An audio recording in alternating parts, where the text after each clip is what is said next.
तो गौतम अडानी जो कि लॉबी की तरफ बढ़ रहे थे एग्जैक्ट उसी टाइम पे वो वहां से रुक जाते हैं और कॉफी पीने के लिए डेविड हेडली इंडिया आया। तो इसने महेश भट्ट के बेटे राहुल भट्ट से जिम में जाके इससे मिलता और इसके साथ साथ ये भी बोला गया कि जब होटल में जाना आप तो वहां पे मुस्लिम्स को छोड़ देना। और बाकी जो 2 आतंकी थे वो बोर्ड पे ही बैठे रहते हैं।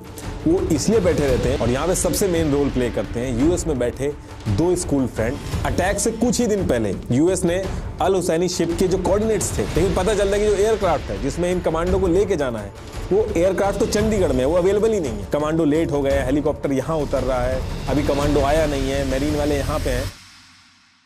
देखिए 26/11 मुंबई के ऊपर जो अटैक हुआ था उसके बारे में तो हमें ऑलरेडी पता है, लेकिन एक्चुअल में इसकी शुरुआत कहां से हुई थी, किसने इन सारे आतंकियों को इकट्ठा करके कैसे प्लानिंग स्टार्ट करी, ये सारी ट्रेनिंग किस लोकेशन पे फिक्स हुई थी, जब 27 सितंबर को अटैक होना था तो 26/11 की डेट को क्यों शिफ्ट कर दिया गया था, और लास्ट टाइम पे इंडिया के सी बॉर्डर की जो सिक्योरिटी थी उसको क्यों कम कर दिया गया था। इस पूरे अटैक का जो कोऑर्डिनेटेड प्लान था वो था क्या, वो एग्जीक्यूट कैसे हुआ, मुंबई पहुंचने के बाद 10 में से 2 आतंकी जो थे वो उसी बोट पे क्यों रह गए थे। छोटी से छोटी डिटेल जो कसाब ने कोर्ट में खड़े होकर कंफर्म की है, यूएस ने जो इंटेल शेयर किया है और इंडिया के अंदर जो चार्जशीट सबमिट हुई थी इस केस से रिलेटेड, उसमें जो भी चीजें मेंशन है सारी डिटेल्स इस वीडियो में मैं आपको एज इट इज बताऊंगा।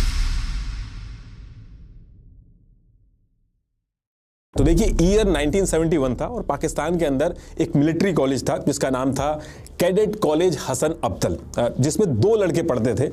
एक का नाम था तहव्वुर हुसैन राना और दूसरे का नाम था दाऊद सैयद गिलानी। ये दोनों कॉलेज के एक ही विंग में थे, तो दोनों में काफी अच्छी दोस्ती भी थी। अब इन दोनों में से जो तहव्वुर हुसैन राना था वो आगे चल के पाकिस्तान की जो मिलिट्री थी उसके अंदर डॉक्टर बनता है, फिर उसके बाद कैनेडियन सिटीजन से शादी करके कनाडा चला जाता है और वहां पे फर्स्ट वर्ल्ड इमिग्रेशन सर्विस इस नाम से एक वीजा कंसल्टेंसी कंपनी खोलता है और फिर आगे चल के टोरंटो, न्यूयॉर्क, शिकागो इन सारे एरिया में भी अपनी ब्रांच खोल लेता है इसी कंपनी की। वहीं जो इसका स्कूल फ्रेंड था दाऊद सैयद गिलानी और इसका जो फादर था सैयद सलीम गिलानी, वो पाकिस्तान के अंदर काफी बड़े ओहदे पे था, पाकिस्तान के जो डिप्लोमेट वगैरह थे उनसे मिलना जुलना था इसका। और दाऊद सैयद गिलानी की जो मदर थी उनका नाम था एलिस हेडली, ये यूएस की थी, इनके फादर ने यूएस की एक लड़की से शादी कर ली थी। तो इसकी जो मदर थी वो शुरू में तो पाकिस्तान आई थी, लेकिन कुछ टाइम बाद ही तलाक लेके पाकिस्तान छोड़ के यूएस चली गई थी। अब ये जो दाऊद सैयद गिलानी था इसका रंग गोरा था, इसकी एक आंख ब्राउन थी और दूसरी आंख ब्लू थी, तो पाकिस्तानियों के बीच में नॉर्मल नहीं दिखता था, थोड़ा अलग दिखता था। ये सारी चीजें मैं अभी आपको बता रहा हूँ, ये अभी आपको इररिलेवेंट लग रही होंगी, लेकिन अभी आगे चल के मेन जड़ जो है इस पूरे अटैक की वो इसी से रिलेटेड है। तो 7 साल तक ये जो दाऊद सैयद गिलानी था ये पाकिस्तान में रहता है, फिर 1977 में ये भी यूएस चला जाता है, अपनी मदर के पास चला जाता है। यूएस में फिलाडेल्फिया एक जगह है, वहां पे जाके रहने लगता है, लेकिन यूएस में जाने के बाद भी वहां से बैठे बैठे ये पाकिस्तान से कॉन्टिन्यूसली टच में रहता था और गांजा वगैरह जो हो गया, कोइन वगैरह हो गई, इनका ट्रेड करता था और खुद भी बहुत बड़ा एडिक्ट था इन सब चीजों का। इन्हीं सब रीजंस की वजह से यूएस में भी 1-2 बार पकड़ा गया था, फिर बाद में छूट गया था। और करीब ईयर 2000 तक दाऊद सैयद गिलानी जो था वो यूएस से बैठ के यही सारी चीजें करता रहता था। लेकिन इसके 1 साल बाद ईयर 2001 में इसका जो मकसद था वो थोड़ा सा शिफ्ट हो जाता है। ये पाकिस्तान के लश्कर तैयबा का जो हाफिज सईद है उसके टच में आता है, और ये हाफिज सईद के टच में भी ऐसे टाइम पे आता है जब हाफिज सईद इंडिया के खिलाफ कई सारे अटैक कर चुका था और एक बड़ा और नया अटैक प्लान कर रहा था। अब ये दोनों जब टच में आते हैं तो हाफिज सईद जो था उसको दाऊद सैयद गिलानी जो था वो बहुत ही काम का लगा, उसके अपीयरेंस की वजह से उसको ऐसा लगता था कि दाऊद सैयद गिलानी को एक अलग तरीके से ये लोग यूज कर सकते हैं। और आगे चल के किस तरीके से इसको यूज करते हैं और मुंबई अटैक में क्या रोल प्ले करता है भी आगे बताऊंगा आपको मैं। तो ईयर 2001 में दाऊद जो था वो हाफिज सईद के टच में आता है और 1 साल बाद 2002 में हाफिज सईद दाऊद गिलानी को पाकिस्तान बुलाता है और यहाँ पे इसको दावत देता है। एक इंट्रोडक्टरी ट्रेनिंग होती है, उसको ये दावत कहते हैं, जो कि लश्कर तैयबा का जो हेडक्वार्टर है मुरीदके में, वहां पे ये करवाते हैं। लाहौर के आउटर में पड़ता है। अब इस ट्रेनिंग के बाद इसकी एक एडवांस ट्रेनिंग भी होती है जो कि पीओके के मुजफ्फराबाद में होती है। और इन्हीं सब रीजंस की वजह से दाऊद सैयद गिलानी जो था वो पाकिस्तान 5 बार आता है और लश्कर की जो लीडरशिप थी उनसे मिलता है। फरवरी 2002, अगस्त 2002, अप्रैल 2003, अगस्त 2003 और दिसंबर 2003, इतनी बार ये पाकिस्तान आता है। अब देखिए कसाब, आईएसआईएस, ये सब आतंक के दूसरे नाम रहे हैं, पर इंडिया और यूएस ने इनको कैसे खत्म किया और कैसे अपने सिटीजन्स को बचाया ये आप 46 India rescue operation against ISIS में सुन सकते हैं। ये ऑडियो बुक्स मैंने कुकू एफएम पर सुनी है। इसमें काफी इंटरेस्टिंग तरीके से पूरे इंसिडेंट को डिटेल में बताया गया है कि कैसे इंडिया ने एम्बेसी की मदद से जीपीएस ट्रैक करके 46 हॉस्टेज नर्सेस की जान बचाई। और ऐसे इंसिडेंट से रिलेटेड मैं आपको ये ऑडियो बुक्स और रेकमेंड करूंगा, किलर कॉल्ड कसाब, इनको भी आप जरूर सुनिएगा। कुकू एफएम इंडिया का one of the best audio show platform है जहां 10,000 से ज्यादा ऑडियो बुक्स अवेलेबल हैं। और ऑडियो बुक एक काफी सही ऑप्शन रहता है बिजी लोगों के लिए, जिसमें आप एक इंसिडेंट की डिटेल इंफॉर्मेशन सुन सकते हैं कभी भी और कहीं भी। मैं आपको रिकमेंड करना चाहूंगा कि आप इसको सोने से पहले जरूर सुने। ये एक्चुअली काफी अच्छा तरीका है दिन भर के स्ट्रेस को दूर करने का। तो अभी डाउनलोड करें कुकू एफएम, मेरा कूपन कोड NR50 यूज करके फर्स्ट टाइम यूजर्स को 50% डिस्काउंट भी मिलेगा।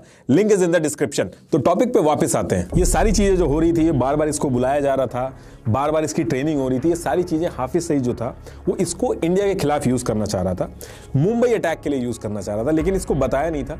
इसको सिर्फ इतना कहा था कि कश्मीर के लिए इसको यूज करेंगे। और इंडिया के खिलाफ ये जो पूरा ऑपरेशन चल रहा था, जो मुंबई के लिए अटैक होना था, इस चीज की जो फंडिंग थी वो पाकिस्तान की ISI कर रहा था। इस चीज के लिए 2010 में इंटरपोल ने वारंट भी इशू किया था 2 पाकिस्तानी आर्मी के खिलाफ। तो अब इसके बाद जब सारी ट्रेनिंग कंप्लीट हो जाती है दाऊद सैयद गिलानी की, तो इसको लश्कर तैयबा का जो फॉरेन रिक्रूटमेंट विंग था उसके अंदर ट्रांसफर कर दिया जाता है, जिसको हेड कर रहा था साजिद मीर। तो जैसे ही दाऊद सैयद गिलानी इस विंग में ट्रांसफर होता है, साजिद मीर दाऊद को कहता है कि तुमको कश्मीर में नहीं जाना है, तुम्हारा जो रोल है वो दूसरा कुछ और डिसाइड किया गया, फिलहाल के लिए तुम US वापस जाओ और वहां पे जाके अपना नाम चेंज कराओ, बाकी की डिटेल वहां पहुंचने के बाद देंगे। दाऊद सैयद गिलानी जो था बिल्कुल वैसे ही करता है। वो US वापस जाके अपनी मदर का लास्ट नेम यूज करके अपना नाम चेंज कर लेता है और अब दाऊद सैयद गिलानी जो था वो डेविड कोलमैन हेडली बन जाता है। और सेम डिटेल्स के साथ, मतलब कि नाम चेंज करने के बाद ईयर 2005 में डेविड जो था वो पासपोर्ट के लिए अप्लाई कर देता है और नेम चेंज के साथ इसका नाम चेंज, इसकी नेशनैलिटी चेंज, इसकी मदर का नाम प्रॉपर ये US का सिटीजन लगने लगता है और इसको पासपोर्ट मिल भी जाता है नाम चेंज के साथ। इंडियन एजेंसीज का मानना यह है कि इस चीज में पाकिस्तान की जो ISI थी उसने मदद की है, वरना US के अंदर बिना वेरिफिकेशन के नाम चेंज करना, पासपोर्ट बन जाना, वो भी ऐसे आदमी का जिसको US की गवर्नमेंट ने ऑलरेडी 1-2 बार पकड़ रखा है वगैरह के चक्कर में। तो डेविड हेडली बनने के बाद US में एज इट इज रहता है। शुरू में मैंने आपको बताया था इसका एक दोस्त था स्कूल में, तहव्वुर, जो कि कनाडा चला गया था और US की भी कुछ लोकेशन पे वीजा की कंपनी चला रहा था। तो ये जो डेविड था ये तहव्वुर से जाके मिलता है और लश्कर तैयबा जैसे जैसे बोलता है ये कोऑर्डिनेटेड तरीके से वहां पे इंफॉर्मेशन शेयर करते हैं। तो US के अंदर तो जो लश्कर था वो ये सारी चीजें करवा रहा था। इसके साथ साथ पाकिस्तान के अंदर सेम टाइम पे ये लोग लड़के रिक्रूट कर रहे थे अलग अलग शहरों से, जो कि यंग हो, मैरिड ना हो, जिनके आगे पीछे कोई ना हो, पढ़े लिखे ना हो, ऐसे लड़कों को ढूंढा जा रहा था। अब सेम टाइम पे 2005 में पाकिस्तान के अंदर एक 21 साल का लड़का था जिसका नाम था मोहम्मद अजमल आमिर कसाब, शॉर्ट में बोले तो अजमल कसाब। ये जो था ये फरीदकोट तिपालपुर डिस्ट्रिक्ट ओकारा पंजाब पाकिस्तान में रहता था। 2005 में ईद थी, इसने अपने फादर से कुछ कपड़े वगैरह मांगे थे, उसने मना कर दिए थे, तो गुस्से में इसने घर छोड़ दिया था और इसका एक दोस्त था मुजफ्फर लाल खान, उसके साथ मिलकर इसने चोरी और फिरौती शुरू कर दी थी। और इन्हीं सब फिरौती और चोरी के लिए एक बार ये रावलपिंडी में बंदूक खरीदने गया था और वहां पे ही अजमल को जमात उद दावा का एक मेंबर मिलता है। लश्कर तैयबा जो है उसकी एक पॉलिटिकल विंग है, उसका नाम है जमात उद दावा। और यहाँ पे एक थ्योरी और चलती है जिसमें यह कहा जाता है कि कसाब का जो फादर था उसने कसाब को लश्कर तैयबा जो था उसको पैसों के लिए बेच दिया था। ऑपरेशन सक्सेसफुल होने पे इसको 1.5 लाख रुपए दिए गए थे। तो ऐसे ही अजमल की तरह लश्कर तैयबा ने टोटल 32 लड़के ढूंढे थे जो कि यंग थे, घर से भागे हुए थे, अनमैरिड थे, पढ़े लिखे नहीं थे। इन सबको इकट्ठा करके एक टीम बनाई और इंडिया के खिलाफ एक प्लान रेडी किया। अब इसके बाद इनकी ट्रेनिंग स्टार्ट करवाई जाती है। लश्कर की जो ट्रेनिंग है वो 3 फेजेस में होती है, लास्ट में एक फेज और होता है। तो इनकी टीम बना के इनकी ट्रेनिंग का काम स्टार्ट करा दिया जाता है। तो पहले फेज की जो ट्रेनिंग होती है उसको कहते हैं दौराए सूफा। ये फर्स्ट फेज की ट्रेनिंग होती है, टोटल 21 दिन की ट्रेनिंग होती है। और इस फेज की ट्रेनिंग को स्टार्ट करने से पहले ही जो भी सुन्नी थे इस ग्रुप में उनको कन्वर्ट करवा दिया गया था। फिर सबको एक रिलीजियस ट्रेनिंग दी गई।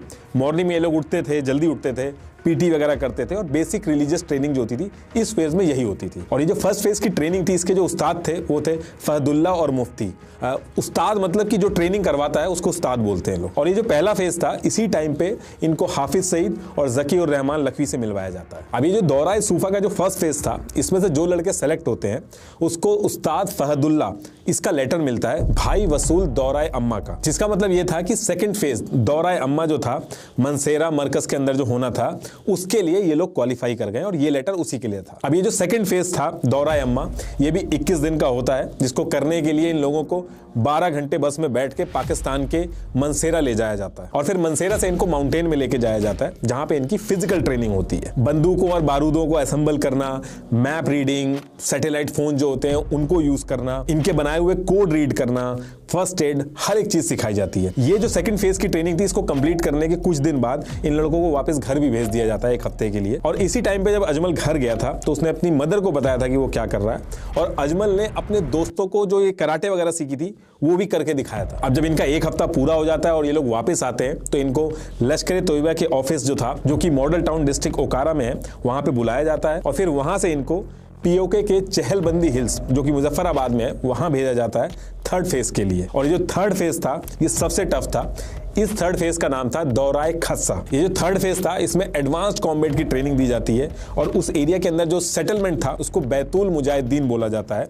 यहां से कश्मीर और इंडिया के खिलाफ अटैक वगैरह प्लान किए जाते हैं और ट्रेनिंग दी जाती है, और इंडिया की तरफ से भी जब रिटेलिएशन आता है तो इन्हीं सब इलाकों को टारगेट किया जाता है। अब ये जो थर्ड फेज की ट्रेनिंग थी एडवांस थी, तो इनके जो उस्ताद थे वो भी चेंज हो जाते हैं। यहाँ पे जो इनके उस्ताद थे वो थे अबू मुआविया और अबू हंजाला, जो इनको घंटों बारूद और बंदूकें देके बिना थके चलाने को कहते थे, ट्रेनिंग देते थे उनको, और इनको एक और ट्रेनिंग करवाते थे जिसमें 60 घंटे तक बिना कुछ खाए हुए हैवी माउंटेन पे चढ़वाते थे। ये ट्रेनिंग सबसे लंबी चलती है, करीब 2.5 महीने तक चलती है। इसमें सबसे ज्यादा लोग एलिमिनेट होते हैं। इस लास्ट वाले फेज में 10 लड़के ऐसे थे जो ट्रेनिंग के बीच में ही भाग गए थे। इस पूरी ट्रेनिंग के दौरान लश्कर का जो हेड है हाफिज सईद, जकीउर रहमान लखवी और काफा, ये सब आके मॉनिटर करते थे, और ये जब आते थे तो इनको सारे उस्ताद और जितने लड़के थे वो मिलिट्री स्टाइल में सैल्यूट करते थे। तो तीसरा फेज खत्म होने के बाद 15 लड़के बचते हैं, और ये जो 15 लड़के थे इनको फोर्थ फेज की ट्रेनिंग दी जाती है जिसका नाम था दौराए रिब्बत। इसमें इंटेलिजेंस की जो ट्रेनिंग है वो दी जाती है कि अगर कोई फॉलो कर रहा है तो क्या करना है, लोकेशन और कोऑर्डिनेट्स ना मिले तो क्या करना है। इस ट्रेनिंग के बाद 2 और लड़के भाग जाते हैं, टोटल 12 बचते हैं, और आगे बढ़ के अगस्त 2008 आते आते 10 लड़के जो थे वो इस ट्रेनिंग को कंप्लीट करते हैं। मतलब कि अगस्त 2008 में इनकी ट्रेनिंग कंप्लीट हो जाती है। शुरू से लेकर आखिरी तक जो ट्रेनिंग हुई थी उसमें टोटल 15 उस्ताद यानी कि 15 ट्रेनर थे। ये उन 15 ट्रेनर्स के नाम थे। बीच बीच में एक मेजर जनरल साहब नाम से भी एक आदमी आता था, सब उसको मेजर कहते थे। इसको कहा जाता है कि पाकिस्तान की आर्मी से था। इसका रियल नेम जो है वो आज की डेट तक नहीं पता चला। अब इस ट्रेनिंग को खत्म करने के बाद टोटल 10 लोग थे जिनकी स्ट्रेंथ बढ़िया थी, जो हर राउंड में बाकियों को ओवरशैडो कर रहे थे। और इन 10 के अंदर भी जो इस्माइल था वो सबसे नंबर 1 पे था, इसीलिए उसको मुंबई अटैक का जो मिशन था उसका आमिर बनाया गया था, यानी कि वो जो 10 लड़के होंगे उनका हेड बनाया गया था। तो टोटल 10 लड़के सेलेक्ट हो चुके थे।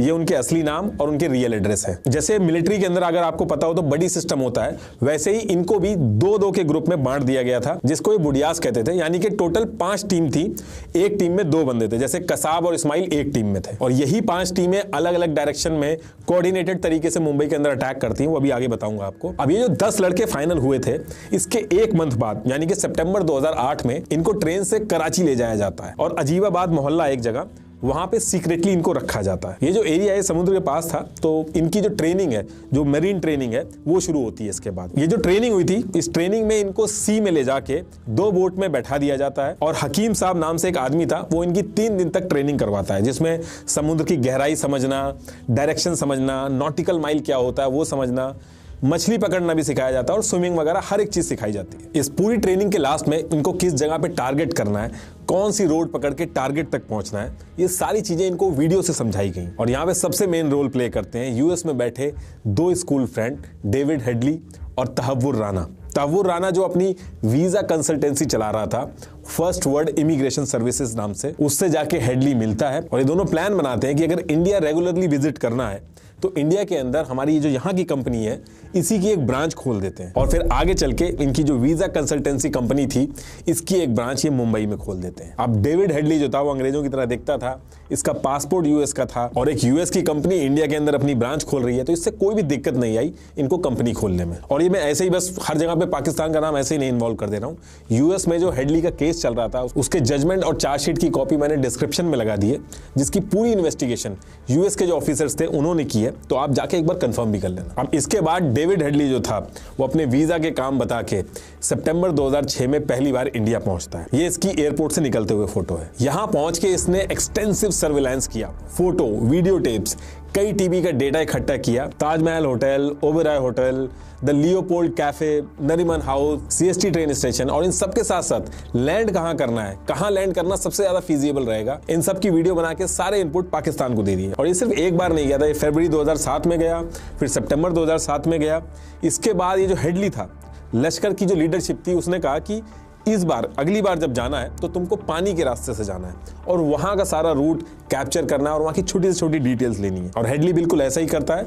नेक्स्ट टाइम अप्रैल 2008 में जब हेडली जाता है तो पानी के रास्ते से जाता है और एक एक चीज की वीडियो बनाता है और छोटी से छोटी डिटेल को नोट करता है और वो पाकिस्तान को देता है। और ऐसा नहीं है कि सिर्फ इंडिया में आके वीडियो ही बना रहा था, जो भी इंडिया के अंदर बड़े बड़े सेलिब्रिटीज थे, पॉलिटिशियंस थे, उनसे रिलेशन बनाने की भी कोशिश करता था। जैसे जब जुलाई 2008 में डेविड हेडली इंडिया आया तो इसने महेश भट्ट के बेटे राहुल भट्ट से जिम में जाके इससे मिलता और इनसे दोस्ती कर लेता। इनफैक्ट इनडायरेक्टली एक बार हेडली जो था वो ड्राइव करते करते राहुल भट्ट को वार्न भी करता है कि मुंबई में कुछ बड़ा होने वाला है। और जब आगे चल के एक्चुअल में मुंबई पर अटैक हो जाता है तो उसके बाद भी ये जो डेविड हेडली था ये महेश भट्ट के बेटे राहुल भट्ट को ईमेल किया था इसने, ये वो ईमेल की कॉपी है। तो डेविड हेडली की भेजी हुई सारी फुटेजेस, जीपीएस कोऑर्डिनेट्स जो थे, फोटोग्राफ्स, वीडियोस, इन सब को यूज करके लश्कर के अंदर एक जरार शाह नाम का एक आदमी था जो कि कंप्यूटर एक्सपर्ट था।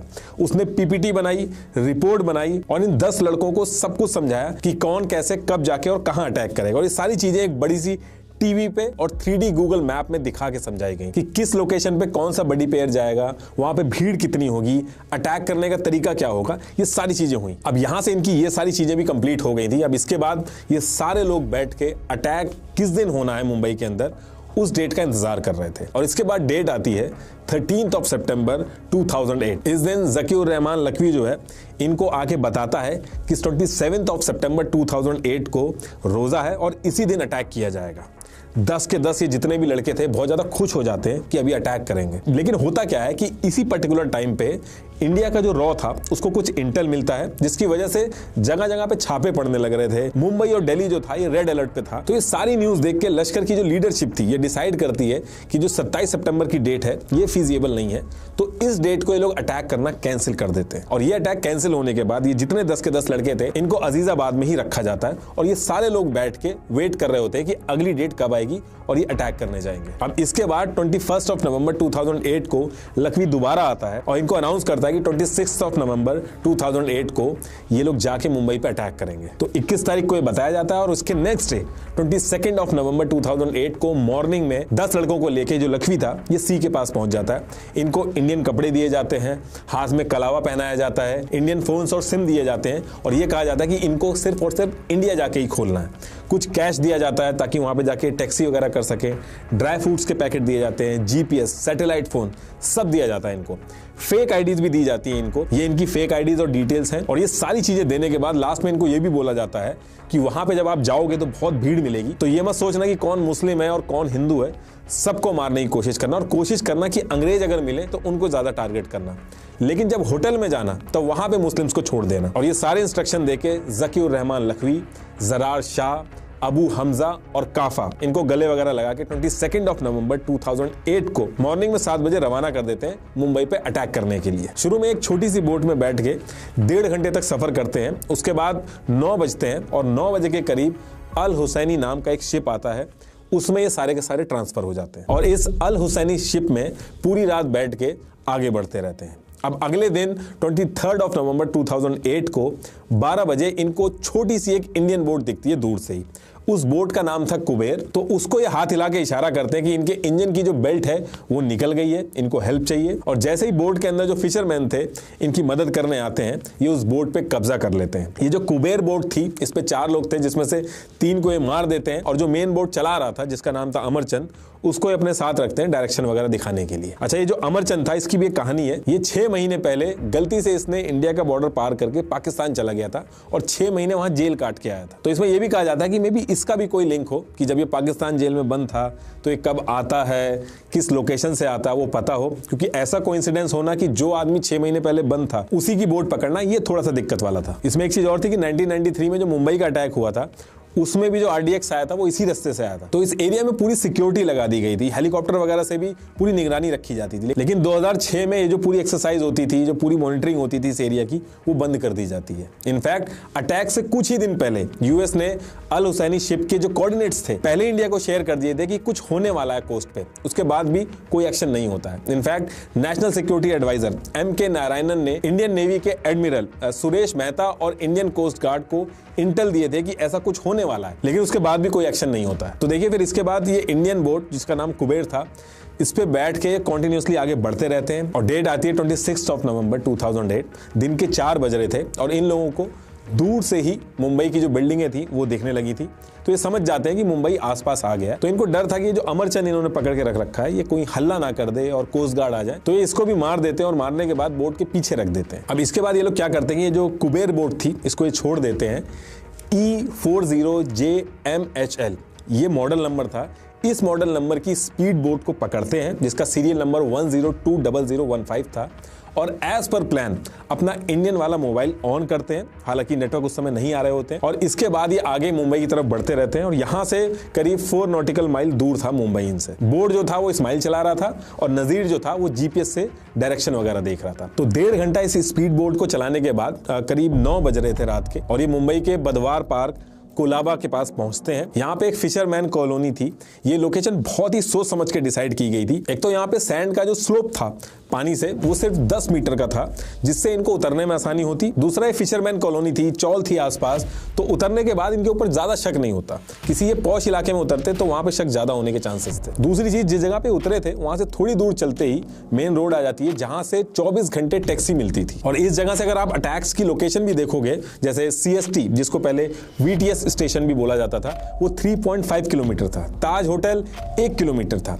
लियोपोल्ड कैफे 900 मीटर पे था। तो बहुत ही सोच समझ के इस लोकेशन को डिसाइड किया गया था। अब यहां से प्लान ये था कि इस्माइल और कसाब जो कि पेयर 1 थे, ये CST स्टेशन जिसको पहले VTS स्टेशन भी बोला जाता था वहां जाएंगे।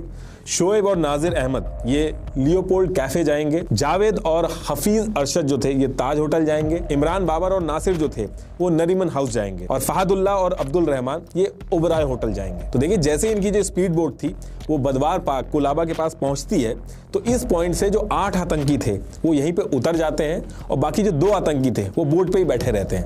वो इसलिए बैठे रहते हैं क्योंकि इनको ओबराय होटल जाना था, तो टैक्सी की बजाय अगर ये उसी बोट को मोड़ के वहां से जाएंगे तो जल्दी पहुंच जाएंगे, इसलिए वो दोनों उसी बोट में बैठे रहते हैं। ये देखिए बदवार पार्क जो है इससे जो ओबराय होटल है वो इस साइड पड़ता है। तो ये दोनों इस बोट को पकड़ के ओबराय होटल की तरफ निकलते हैं। अब इसी टाइम पे इसी चौल के अंदर एक आदमी रहता था, भरत तमोरे। 9:15 पे ये ताज होटल का एम्प्लॉय था। तो जैसे ही अपने घर से ड्यूटी के लिए निकलता है, इसको एक बोट दिखती है जिसमें 8 लड़के 20 से 25 साल के उतर रहे होते हैं। बाकी के जो 2 थे वो उसी बोट पे रहते हैं। ये इन लड़कों को रोक के पूछता भी है कि कहाँ जा रहे हो। कुछ बोलते हैं कि हम स्टूडेंट वगैरह हैं, लेकिन उसी बीच में कसाब थोड़ा चिल्ला के बोलता है कि अपने काम से मतलब रखो। और आगे चल के भरत तमोरे जो थे इन्होंने समझदारी भी दिखाई। इन्होंने पुलिस को भी बताया कि ऐसे ऐसे कुछ लोग उतरे हैं, लेकिन पुलिस उस टाइम इतना सीरियसली नहीं लेती है।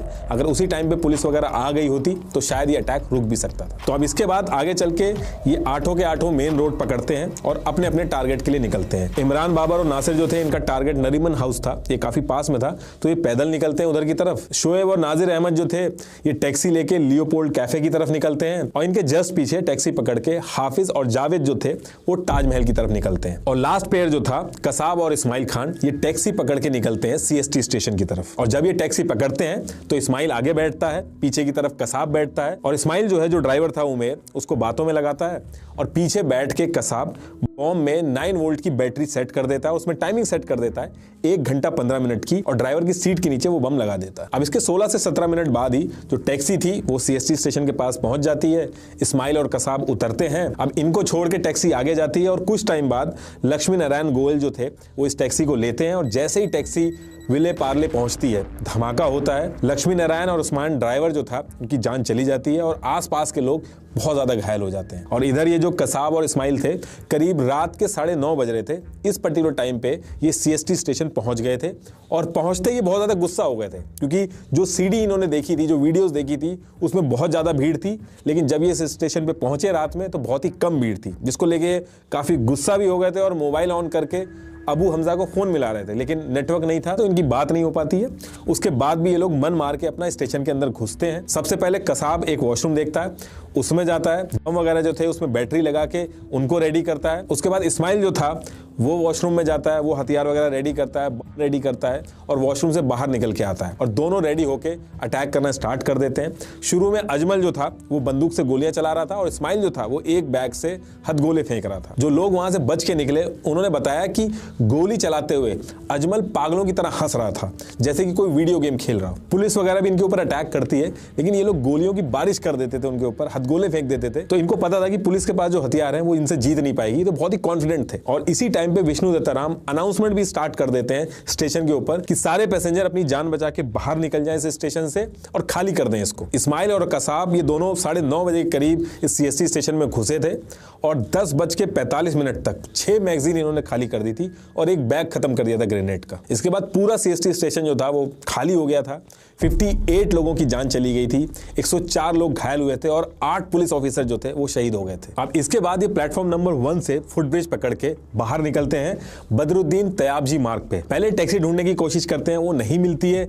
कार पार्किंग में जाते हैं, वहां पे कार खोलने की कोशिश करते हैं, वो भी नहीं खुलती। और जब कुछ भी काम नहीं करता है तो ये पैदल उसी रोड पे चलने लगते हैं। तब तक पुलिस पीछा करते करते आ जाती है, इनके ऊपर काफी हैवी अटैक करती है। तो ये लोग भाग के ऑपोजिट डायरेक्शन में कामा हॉस्पिटल था उसकी बाउंड्री में घुस जाते हैं। करीब 10:50 का टाइम था और ये लोग उसी बाउंड्री पे चढ़ जाते हैं। उसी बाउंड्री से चढ़ के ये लोग पुलिस के ऊपर अटैक करते हैं, गोलियां मारते हैं, बारूद फेंकते हैं। और पुलिस को ज्यादा कुछ समझ में नहीं आ रहा था। शुरू के 3 घंटे तो पुलिस यही सोचती रही कि शायद ये गैंग वॉर है। अब ये जो इस्माइल और कसाब थे ये कामा हॉस्पिटल में घुस तो गए थे, लेकिन शुरू में इनको पता नहीं था कि ये हॉस्पिटल है। और फिर बाद में ये कामा हॉस्पिटल पे बोर्ड वगैरह देखते हैं। ये जो हॉस्पिटल था ये वुमेन और चिल्ड्रन के लिए था। तो इनको दूर से ही बच्चों के रोने की आवाज, औरतों के चीखने की आवाज आ रही थी। तो ये सुन के ही कामा हॉस्पिटल की जो बिल्डिंग थी उसके फ्लोर पे चढ़ने लगते हैं। अब क्योंकि कामा हॉस्पिटल जो था वो इनके प्लान में नहीं था, इसका ना तो कोई मैप था इनके पास, ना कोई डिटेल थी, तो ये रैंडम जगह जगह पे घुस के सबको मारने की कोशिश कर रहे थे। लेकिन वहां पे एक चीज अच्छी हुई थी कि सारे लोगों ने मिलकर लॉक लगा दिया था, सारे गेट लॉक कर दिए थे और लोहे के जो गेट थे लॉबी के वो भी लॉक कर दिए थे और लाइट जो थी वो बंद कर दी थी। करीब 1 घंटे तक ये दोनों उसी हॉस्पिटल में घूमते रहते हैं और फिर फ्रस्ट्रेट होके हॉस्पिटल की जो दीवार थी उससे कूद के साइड वाली रोड पे आ जाते हैं। इनको समझाया गया था कि सीएसटी स्टेशन पे अटैक करने के बाद इनको मालाबार हिल पे पहुंचना था और वहां पे अटैक करना था। तो ये ट्राई कर रहे थे कि कुछ गाड़ी वगैरह पकड़ के वहां तक पहुंचे, लेकिन रोड पूरी तरीके से खाली थी और रात का टाइम भी था और अंधेरा था, तो ये लोग ज्यादा कुछ कर नहीं पा रहे थे। इधर पुलिस कंट्रोल रूम से हेमंत करकरे जी जो कि मुंबई एटीएस के हेड थे, उनको कॉल आता है कि ऐसा ऐसा अटैक हो गया। उस टाइम पे वो खाना खा रहे थे। वो अपने साथ एसीपी अशोक कामते, विजय सालस्कर जी, इनके साथ सीएसटी स्टेशन पहुंचते हैं। फिर वहां से ही वायरलेस पे इनको पता चलता है कि कामा हॉस्पिटल के साइड वाली जो गली है वहां पे 2 लोग बंदूक के साथ दिखे हैं जिन्होंने सीएसटी स्टेशन पे अटैक किया था। तो हेमंत करकरे जी व्हाइट कलर की कॉलेज गाड़ी उठाते हैं और जहां पे इंफॉर्मेशन आई थी कि कसाब और इस्माइल और ये 2 लोग देखे गए हैं उस तरफ निकल जाते हैं। ये जो व्हाइट कॉलेज गाड़ी थी, इस गाड़ी को विजय सालस्कर चला रहे थे। उनके बगल में हेमंत करकरे और अशोक कामते जी बैठे थे। और कॉलेज की जो पीछे वाली साइड थी वहां पे हेड कांस्टेबल अरुण जादव और उनके साथ 3 सिपाही और बैठे थे। अब जैसे ये कॉलेज गाड़ी उस एरिया में पहुंचती है, उधर से कसाब और इस्माइल भी इस गाड़ी को देख लेते हैं। ये झाड़ियों में छुप जाते हैं और जैसे ही गाड़ी पास में आती है उस पे अंधाधुंध फायरिंग करते हैं। गाड़ी के अंदर से भी फायरिंग होती है और कसाब के दोनों हाथों में गोली लग जाती है। और उसके बाद कसाब और इस्माइल ये दोनों 2 मैगजीन उस पूरी पुलिस की गाड़ी पे खाली कर देते हैं। और इधर से पुलिस की जो बंदूकें थी वो इतनी एडवांस नहीं थी। कुछ देर वेट करने के बाद इस्माइल और कसाब को जब लगता है कि अब कोई नहीं बचा है तो वो गाड़ी के पास जाते हैं। गाड़ी ये बहुत देर से ढूंढ रहे थे क्योंकि इनको गाड़ी पकड़ के मालाबार हिल जाना था। तो आगे ड्राइवर सीट जो थी वहां से ये दोनों हेमंत करकरे, अशोक कामते और विजय सालस्कर जी जो कि शहीद हो चुके थे उनको गाड़ी से बाहर कर देते हैं। गाड़ी के पीछे भी जाते हैं ताकि वहां के जो पुलिस वाले थे उनको भी बाहर कर सके, लेकिन पीछे का जो डोर था वो बंद था। तो ये उसको एज इट इज छोड़ देते हैं और ड्राइवर सीट पे बैठ के मलाबार हिल की तरफ निकल जाते हैं। इनको लगता है कि पीछे जितने भी सिपाही और वो हैं उनकी जान जा चुकी है, लेकिन गाड़ी में पीछे जो हेड कांस्टेबल अरुण जादव जी थे उनके कंधों पे गोली लगी थी, लेकिन उनमें जान थी। और बाकी जो सिपाही थे उनको जो गोली लगी थी उनकी जान चली गई थी, वो उनके ऊपर गिर गए थे। और साथ में योगेश पाटिल भी थे, उनमें भी जान थी लेकिन वो बेहोश हो गए थे। तो अरुण जादव जो थे वो कसाब और इस्माइल जो आगे बैठे थे उनकी सारी बातें सुन रहे थे। इस्माइल गाड़ी चला रहा था, कसाब जो था वो रोडों पे अंधाधुंध फायरिंग कर रहा था। उस गाड़ी का टायर भी फट गया था, लेकिन वो लोग फुल स्पीड पे गाड़ी चला रहे थे। अरुण जादव जो थे वो सारी बात सुन रहे थे लेकिन वो कुछ रिएक्ट नहीं कर रहे थे। उनके हाथ से थोड़ी दूर पे ही रिवॉल्वर भी थी। उन्होंने एक बार को ये भी सोचा कि वो रिवॉल्वर उठा के कसाब और इस्माइल जो है उनके पीछे सर पे गोली मार दे, लेकिन उनके भी कंधे और पैर में गोली लगी हुई थी, तो वो चाह के भी उस बंदूक को उठा नहीं पा रहे थे। इसी बीच में योगेश पाटिल जी जो थे उनको गोली लग चुकी थी, वो बेहोश थे। उनकी जेब में मोबाइल पड़ा था, वो रिंग करता अचानक से। तो कसाब पीछे देखता और गोली चला देता और गोली की वजह से वो भी शहीद हो जाते हैं। अब ये जो गाड़ी थी इसका टायर एकदम खराब हो गया था, ये गाड़ी आगे चल नहीं पा रही थी और अपोजिट डायरेक्शन से एक स्कोडा कार जिसका नंबर था MS02JP1276। गाड़ी आ रही थी और उसमें समित विजय जो थे वो अपनी फैमिली के साथ बैठे हुए थे। इन दोनों ने बंदूक की नोक पे उनको रोका, उनसे कार लेते हैं, लेकिन अच्छी बात ये थी कि जल्दी जल्दी में उस फैमिली पे ये लोग गोली मारना भूल जाते हैं। और जब ये लोग गाड़ी चेंज कर लेते हैं उसके बाद अरुण यादव फोन करके इन्फॉर्म कर देते हैं पुलिस कंट्रोल रूम में कि इस रोड से 2 आतंकी अभी अभी निकले हैं। अब पुलिस क्या करती है कि इस रोड पे चारों तरफ से बैरिकेडिंग लगा देती है, बहुत ही स्ट्रॉन्ग बैरिकेडिंग लगाती है। अब जैसे इस्माइल और कसाब इस बैरिकेडिंग के पास पहुंचते हैं तो उनको समझ में आ जाता है कि बैरिकेडिंग जो है ये कार से क्रॉस नहीं कर पाएंगे, कार वहीं अटक जाएगी। लेकिन उसके बगल में एक डिवाइडर था जिसकी लेंथ छोटी थी, तो इस्माइल सोचता है कि उस डिवाइडर से निकलने की कोशिश करता है वो, लेकिन निकल नहीं पाता और वहीं डिवाइडर में उसकी गाड़ी फंस जाती है। और जैसे ही गाड़ी धीरे धीरे फंसती है डिवाइडर पे, पुलिस वाले धीरे धीरे आगे बढ़ते हैं। कसाब बंदूक उठाने की कोशिश कर रहा था। उसी टाइम पे तुकाराम ओमले जी, जो कि आर्मी से रिटायर होके मुंबई पुलिस में ASI बने थे, उन्होंने उसको पकड़ा, लेकिन कसाब ने उसी टाइम पे गोली चला दी और वो शहीद हो जाते हैं।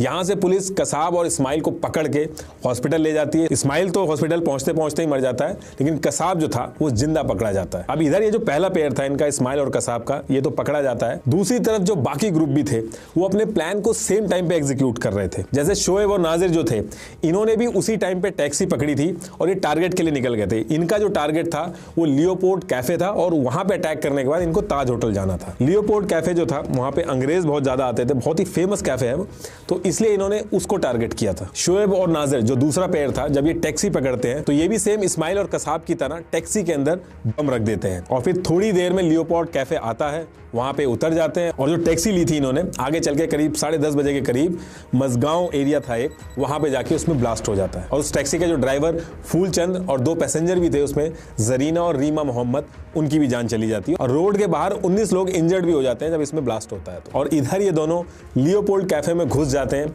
अंधाधुंध फायरिंग करते हैं, हाथगोले फेंकते हैं और लियोपोल्ड कैफे में 11 लोगों की जान चली जाती है और 28 लोग जख्मी हो जाते हैं। उसके तुरंत बाद ये लोग ताज होटल की तरफ निकल जाते हैं एज पर द प्लान। और जब ये ताज होटल की तरफ निकल रहे थे तो गोकुल वाइन शॉप लेन थी, उसमें दूसरा बम लगा देते हैं, लेकिन कोई देख लेता है उसको, मुंबई पुलिस को इन्फॉर्म कर देता है, मुंबई पुलिस सही टाइम पे आके उसको डिफ्यूज कर देती है। अब इसके बाद इनका जो तीसरा पेयर था, हाफिज हयाजी और जावेद, ये टैक्सी पकड़ के ताज होटल की तरफ निकलते हैं और ताज होटल पहुंचने के बाद ये लोग मेन गेट से घुसते हैं और लॉबी में घुसते ही जैसे ही एंट्री करते हैं अंधाधुंध गोली चलाना चालू कर देते हैं। और इसी टाइम पे गौतम अडानी दुबई पोर्ट के CEO मोहम्मद शरीफ के साथ डिनर कर रहे थे ताज होटल के अंदर और वो बिल पे करके एग्जैक्ट उसी टाइम पे लॉबी की तरफ जा रहे थे। लकीली गौतम अडानी को इनके जो एसोसिएट थे वो इन्फॉर्म करते हैं कि सेकंड राउंड ऑफ मीटिंग और करना चाहते हैं, तो गौतम अडानी जो कि लॉबी की तरफ बढ़ रहे थे एग्जैक्ट उसी टाइम पे, वो वहां से रुक जाते हैं और कॉफी पीने के लिए जो सेकंड राउंड ऑफ मीटिंग होती है उसके लिए निकल जाते हैं। और इधर से ये जो दोनों आतंकी थे ये लॉबी के अंदर गोली चलाते हुए जब आगे की तरफ बढ़ते हैं तो पूरे ताज होटल में पता चल जाता है और गौतम अडानी जो थे उनको कॉफी छोड़ के इनकी जो टीम होती है वो होटल के किचन में ले जाती है, उसके बाद बेसमेंट में ले जाती है और इनको रेस्क्यू करा लिया जाता है। इधर से हाफिज और जावेद जो थे वो लॉबी से फायरिंग करते हुए सीढ़ियों के रास्ते से 5th फ्लोर पे पहुंचते हैं, जहां पे इनको पहले से ही पता था कि बिजनेस सेंटर है। तो इनका मकसद ये था कि किसी बड़े आदमी को पकड़ के इंडियन गवर्नमेंट से नेगोशिएट करेंगे। अब इस फ्लोर पे इनको ज्यादा कुछ नहीं मिलता है तो ये एक फ्लोर और ऊपर जाते हैं 6th फ्लोर पे और रात के 11:30 बज रहे थे। 6th फ्लोर पे पहुंचते ही इनको एक रूम की जरूरत थी क्योंकि वहां से इनको फोन पे बात वगैरह करनी थी। तो ये रूम नंबर 520 इसको खुलवाने की कोशिश करते हैं, लेकिन पूरे होटल में हल्ला हो गया था। तो उस पर्टिकुलर रूम में कॉर्पोरेट बैंक के जो फॉर्मर चेयरमैन थे KR रामामूर्ति वो थे। उनको पता था कि अटैक चल रहा है तो उन्होंने दरवाजा नहीं खोला, लेकिन ये लोग दरवाजे को हथियार से मार के खोल देते हैं और घुस जाते हैं। रामामूर्ति जो थे वो वॉशरूम में छुप जाते हैं, वहां भी आतंकी घुस जाते हैं, इनके कपड़े से इनको वॉशरूम के अंदर बांध देते हैं और बांधने के बाद ये लोग रूम में जाते हैं। वहां पे 30 मिनट तक पाकिस्तान में किसी से बात करते रहते हैं जिसको चाचा बोलते हैं। इसके बाद सुहेल और नाजिर जो थे ये भी ताज होटल पहुंच जाते हैं और एंट्री करते हुए स्विमिंग पूल का जो एरिया था वहां पे पहुंच जाते हैं और अंधाधुंध फायरिंग करते हैं और फायरिंग करते करते 4 लोगों को पकड़ लेते हैं और उनको हॉस्टेज बना के जिस रूम में इनके साथी थे, रूम नंबर 520, वहां पे चारों मिलते हैं और इस फ्लोर पे पहुंचते ही करीब 2:30 बज रहे थे रात के। इस फ्लोर पे ये जो 6th फ्लोर था इस पे आग लगाना चालू कर देते हैं। ये जो 520 रूम नंबर था इसको एक तरह से कंट्रोल रूम बना लेते हैं। बैक टू बैक फोन पे पाकिस्तान से बात कर रहे थे। ये जितने भी लोग थे हॉस्टेजेस थे, इनकी आईडी गूगल में डाल के सर्च कर रहे थे कि कहीं अगर कोई बड़ा आदमी तो नहीं है, अगर बड़ा आदमी होगा तो इंडियन गवर्नमेंट से नेगोशिएट करने में आसानी होगी। तो मारने से ज्यादा इनका ज्यादा फोकस था किसी बड़े आदमी को पकड़ के उसको हॉस्टेज बना के इंडियन गवर्नमेंट से नेगोशिएट करें। ये चारों जो थे ये चारों बिल्कुल डरे हुए नहीं थे, एकदम रिलैक्स थे, आराम से इधर उधर जा रहे थे, कुछ मिल रहा तो खा भी ले रहे थे, किसी भी तरीके की इनके चेहरे पे शिकन नहीं थी। ये 3 फोन नंबर ये आतंकी यूज कर रहे थे जिसपे इनको इंस्ट्रक्शन दिए जा रहे थे कि बेडशीट वगैरह पे आग वगैरह लगा दो। और पाकिस्तान में जो आदमी बैठा था वो इस नंबर से कॉल कर रहा था, ये लैंडलाइन नंबर था। ये इतने आईपी एड्रेस जो थे वो ट्रेस हुए थे जिनकी लोकेशन पाकिस्तान में मिली थी, और ये 3 सैटेलाइट फोन थे जिनकी डिटेल ये है। इन गैजेट्स को यूज करके ये कॉन्टिन्यूअसली पाकिस्तान में बात कर रहे थे। तो इसके बाद ये जो रूम नंबर 520 था जिसको ये कंट्रोल रूम की तरह यूज कर रहे थे, इसमें आग लगाने का ट्राई करते हैं और पूरे रूम में धुआं हो जाता है।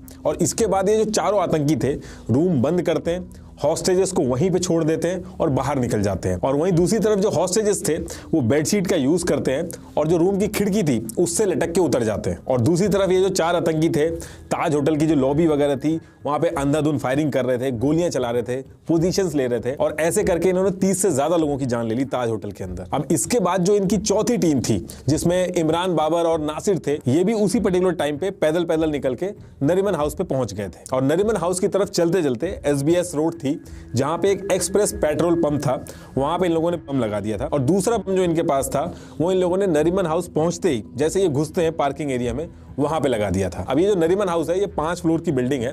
इसको 2 साल पहले चबाद ऑफ इंडियन ट्रस्ट जो कि एक जूस ऑर्गेनाइजेशन है उसने खरीदा था। इसके अंदर जूस जो है वो आके रुकते हैं, प्रेयर भी करते हैं साथ में। लेकिन इजराइल के प्रीस्ट जो थे गैब्रिएल और उनकी वाइफ रिवका अपने 2 साल के बच्चे मोज के साथ यहाँ पे परमानेंटली रहते थे। इनके जो हेल्पर थे वो उस दिन इस बिल्डिंग में थे नहीं, वो बाहर गए हुए थे और कुछ गेस्ट आए हुए थे। ये जो दोनों आतंकी थे जब इसमें घुसते हैं तो किसी को मारते नहीं है, सबको बंदी बना लेते हैं, इंडियन गवर्नमेंट से नेगोशिएट करने के लिए ट्राई करते हैं। और इसी बीच में पाकिस्तान से बैक टू बैक इनके पास फोन आ रहे थे।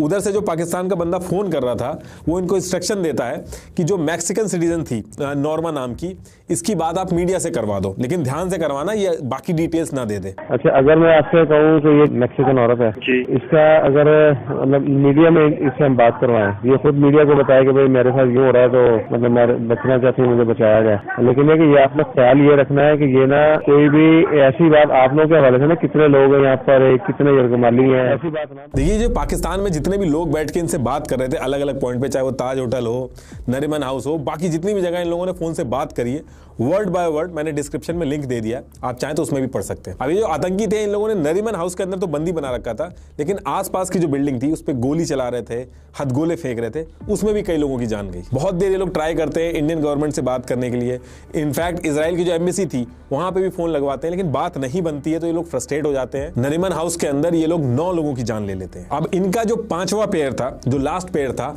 अब्दुल रहमान जिसको छोटा भी बोलते हैं, और फहदुल्ला जो बोट लेके ओबराय होटल की तरफ गए थे, ये भी उसी पर्टिकुलर टाइम पे पहुंच गए थे। ये बोट साइड में लगाते हैं और ओबराय होटल जो था उसकी लॉबी में घुसते हैं। बुरी तरीके से ये लोग फायरिंग करते हैं। उसके बाद जो लॉबी थी उसके साइड में ही होटल का एक रेस्टोरेंट था, उसकी तरफ जाते हैं। करीब 50 से 60 लोग उस रेस्टोरेंट के अंदर डिनर कर रहे थे, लेकिन गोली की आवाज सुनते ही वो लोग जो रेस्टोरेंट का मेन गेट था, जो एंट्रेंस थी, उसको बंद कर देते हैं। लेकिन ये जो आतंकी थे दोनों, ये गोली मार के उसको तोड़ देते हैं। लेकिन तब तक अच्छी बात ये थी कि 50-60 ये जो लोग थे वहां से भाग जाते हैं। लेकिन उसके बाद भी 2 होटल का जो स्टाफ था, जॉर्डन और प्रदीप, इनको पकड़ लेते हैं, उनको धमकी देते हैं कि अगर आगे भागे तो गोली से मार देंगे। उसके बाद ये जो आतंकी थे जॉर्डन को बोलते हैं कि यहाँ से जितनी भी अल्कोहल है उसको उठाओ, फर्नीचर और पर्दों में आग लगा दो। जॉर्डन जैसा बताया जाता है वैसा करता है, लेकिन आग लगाने के टाइम पे वो इतना ज्यादा डर गया था, उसके हाथ इतने ज्यादा कांप रहे थे कि उससे लाइटर ही नहीं जल रहा था। और फहदुल्ला जो आतंकी था वो देख के इतना गुस्सा हो जाता है कि उसको गोली मार देता है।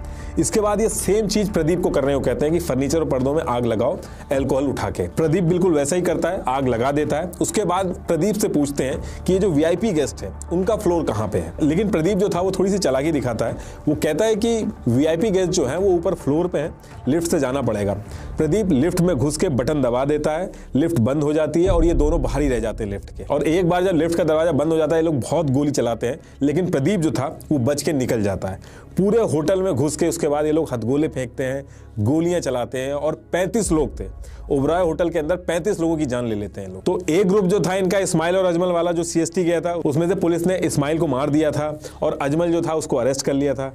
दूसरा ग्रुप जो था इमरान बाबर और नासिर, ये नरीमन हाउस में थे। और तीसरा और चौथा ग्रुप, टोटल 4 लोग, ये ताज होटल में थे। और जो 5वां ग्रुप था वो ओबराय होटल में था। अब यहां से ये हुआ था कि रोड वगैरह पे गोली चलना बंद हो गई थी और पुलिस का सारा फोकस 3 जगह पे था, ताज होटल, नरीमन हाउस और ओबेरॉय होटल। और अब यहां से यह भी क्लियर हो चुका था कि ये कोई गैंग वॉर नहीं है बल्कि एक आतंकी हमला है। और ये आतंकी हमला भी कोई छोटा मोटा हमला नहीं था, इतना सिस्टमैटिक था कि सिर्फ 10 लोगों ने एक पर्टिकुलर टाइम पे पूरे मुंबई को कंट्रोल कर रखा था। अच्छा, इसमें एक चीज और की थी इन लोगों ने, जितने आतंकी थे इन लोगों ने इंडिया के जितने भी मीडिया हाउसेस थे उनको ईमेल भेज दिया था मिसलीड करने के लिए, ताकि ऐसा लगे कि ये जो हमला किया गया है ये इंडिया का ही कोई ग्रुप है जो कश्मीर के लिए अटैक कर रहा है। ये वो पर्टिकुलर ईमेल है जो इन लोगों ने मीडिया हाउस को भेजा था। इसमें ऐसा प्रिटेंड किया था इन्होंने जैसे इंडिया का ही कोई ग्रुप है जिसका नाम है मुजाहिदीन हैदराबाद डेक्कन। तो अब इसके बाद होता क्या है कि रात में ही महाराष्ट्र गवर्नमेंट जो थी वो हरकत में आती है और सेंट्रल गवर्नमेंट से हेल्प मांगती है कि एनएसजी कमांडो भेजो। करीब जब से अटैक स्टार्ट हुआ था उसके 3 घंटे बाद ही महाराष्ट्र गवर्नमेंट ने एक तो दिल्ली फोन करके वहां से हेल्प मांगी थी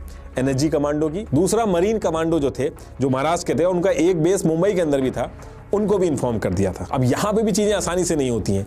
जैसे ही इन्फॉर्म किया जाता है एनएसजी कमांडो तो एकदम से रेडी हो जाते हैं। 360 एनएसजी कमांडो जाने के लिए रेडी थे, लेकिन पता चलता है कि जो एयरक्राफ्ट है जिसमें इन कमांडो को लेके जाना है वो एयरक्राफ्ट तो चंडीगढ़ में है, वो अवेलेबल ही नहीं है। अब इसके बाद 1 घंटा और लग जाता है ये सब सोचने में और डिसाइड होता है कि पालम एयरपोर्ट है, वहां पे एक एयरक्राफ्ट रेडी है, उसको मंगा के एनएसजी को बैठा के भेज दिया जाना चाहिए।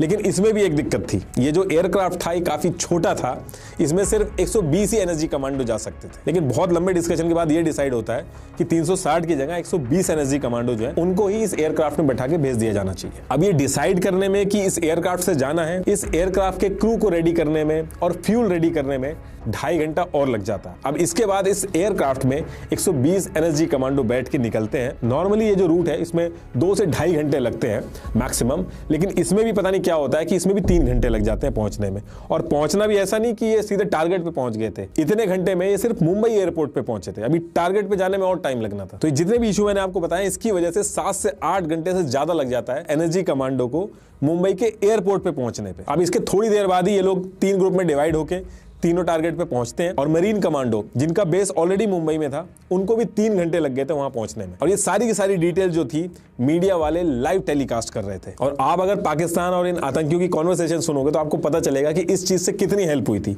सारी एक एक डिटेल भेजी जा रही थी। कमांडो लेट हो गए, हेलीकॉप्टर यहां उतर रहा है, अभी कमांडो आया नहीं है, मरीन वाले यहां पे हैं, तो इनसे बहुत सारी डिटेल इनको पता चल गई थी। अब इसके बाद भी जो 3 लोकेशन थी उनके मैप वगैरह ऑलरेडी रेडी होने चाहिए थे जब ये लोग आ रहे थे इस लोकेशन पे, लेकिन वो भी नहीं किए गए। तो एनएसजी कमांडो जब होटल ओबेरॉय और ताज होटल पे पहुंचे तो इनके पास एंट्री एग्जिट का जो नक्शा होता है, सीसीटीवी रूम, इनमें से किसी का भी जो लेआउट था वो रेडी नहीं था। अब कायदा तो ये कहता है कि जब वो ट्रैवल करके आ रहे थे, फ्लाइट में थे, तभी ये सारी चीजें रेडी हो जानी चाहिए थी, लेकिन कुछ रेडी नहीं थी। जब ये लोग पहुंचते हैं उसके बाद ये सब चीजें रेडी होती हैं। एक तरह से देखा जाए तो ये जो आतंकी थे उनके पास इनसे ज्यादा डिटेल्स थी। लेकिन ये सारे डिले होने के बाद भी ये जो एनएसजी कमांडो थे ये ऑपरेशन स्टार्ट करते हैं। 26 नवंबर 2008 को अटैक किया था इन आतंकियों ने। 28 नवंबर 2008 को मॉर्निंग में 7 बजे जो ओबेरॉय होटल था वहां पे सबसे पहले सिक्योरिटी फोर्सेज जो थी वो इन 2 आतंकियों को मार देती हैं। इसके बाद 28 नवंबर को रात में 8:30 बजे सिक्योरिटी फोर्सेस नरीमन हाउस में जो 2 आतंकी थे उनको मार देती हैं। और फिर इसके बाद सबसे लास्ट में 29 नवंबर 2008 को करीब 60 घंटे लग गए थे इस पूरे प्रोसेस में। मॉर्निंग में करीब 9 बजे ताज होटल में जो 4 आतंकी थे उनको भी सिक्योरिटी फोर्सेस मार देती है। और हमारी तरफ से भी संदीप उन्नी कृष्णन जी और रिजर्व पुलिस फोर्स जवान राहुल शिंदे शहीद हो जाते हैं लड़ते लड़ते। और ये जो पूरा मुंबई अटैक हुआ था इसमें 176 लोगों की जान चली गई थी और 300 से ज्यादा लोग घायल हुए थे। लास्ट में एक बार फिर से आपको बता दूं कि कुक्कू एफएम की audio book 46 India rescue operation against ISIS इसको जरूर सुनिएगा, link is in the description. Thank you.